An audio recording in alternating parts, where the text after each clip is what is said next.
तेरे दर्दी मिसल आका दवारा होर नहीं दिसदा। तेरे दर्दी मिसल आका दवारा होर नहीं दिसदा।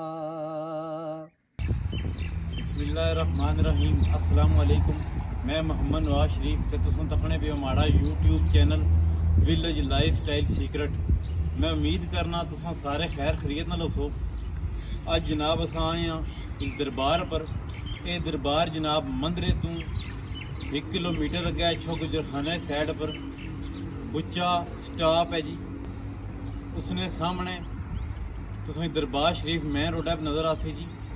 ये खनियारा शरीफ ढोक है जी। इत्थे दरबार है तो अज अस इत्थे आए हैं अंदर दसने दुआ भी मंगने तो तुसें मजीद इसने बारे दसने जी। तेरे दर्दी मिसल आका दवारा होर नहीं दिसदा। किदे जाइए किते वर्गा सहारा होर नहीं दिसदा। किदे जाइए किते वर्गा सहारा होर नहीं दिसदा। कुरान ते आप कारिए मेरे मदनी दे चेहरे दा। कुरान ते आप कारिए मेरे मदनी दे चेहरे दा।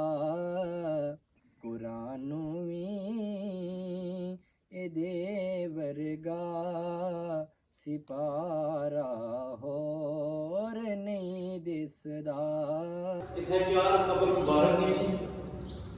इत्थे जो बड़े पीर साहब सन उन्होंने वफात जनाब 1896 में हुई। उस तो बाद 3 कब्र जड़ियां उन्होंने बेटे 3 उन्होंने पहले बेटे जड़े जनाब उन्होंने तारीख वफात है 1913 में। दूसरे बेटे की वफात जनाब 1974 है जी। तो तीसरे बेटे की वफात जी वो 1990 में है।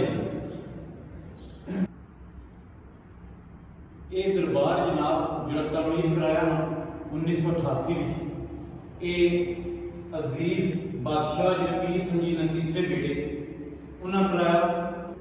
हूँ जो गद्दी नशीन ने वो सैयद जुबैर शाह बुखारी है जी। अस इतने आए सन दुआ मंगी अस दसने जी। दरबार के नाल बाहर जो एरिया इतने मस्जिद भी मौजूद है जी। जोड़े लोग अच्छे उन्होंने वास्ते नमाज पढ़ने की सहूलत मौजूद है। अस मजीद बाहर इस सारा नाम जोड़ा इसमें विजिट कराने जी। तेरे दर्दी मिसले आका दवारा होर नहीं दिसदा। एरिया जोड़ा जी कबराइयां इन्होंने खानदान ने कबराइयां जी। यह मस्जिद है जी। वुजू वास्ते भी सारिया चीज़ां इतने मौजूद हैं जी।